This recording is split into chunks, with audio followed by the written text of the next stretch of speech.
จงจี้ประกันภัยการแนะนำวิธีการนำไส้บัตรประกันภัย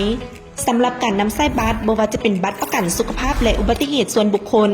บัตรประกันภัยสำหรับเดินทางไปต่างประเทศหรือท่องเที่ยวภายในและบัตรประกันภัยอื่นๆสำหรับบัตรประกันภัยจะเป็นแบบบัตรแข็งอยู่ทางในบัตรจะมีทาง QR Code และลายชื่อของทานอยู่ในบัตร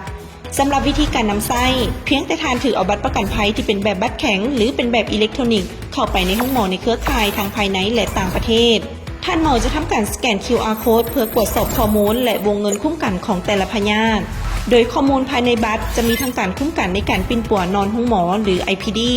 นอกห้องหมอหรือ OPD และการปิ้นปัวรักษาจากอุบัติเหตุหรือ PA สำหรับข้อมูลในบัตรท่านสามารถกดเบิงวงเงินคุ้มกันของทางเลือกที่ท่านเลือกซื้อและยังสามารถกดเบิงวงเงินคุ้มกันที่ยังเหลือได้นำอีกนอกจากนั้นยังเฮ็ดให้การบริการทั้งหมดจบในบัตรเดียวบ่ต้องถือเงินสดสะดวกสบายเข้าใจง่ายและตอบโจทย์กับความต้องการของคนยุคใหม่สามารถนำไส้บัตรได้ด้วยตนเองโดยบ่ต้องกังวลในเรื่องของค่าใช้จ่ายในการปิ้นปัวพยาธิต่างๆสามารถสอบถามข้อมูลและให้คำปรึกษากับสายด่วน021-713-116หรือสายด่วนเข้ม1656ได้ตลอด24ชั่วโมงจงจี้ประกันภัยเบิ่งแย้งทานโดยบ่มีวันสิ้นสุด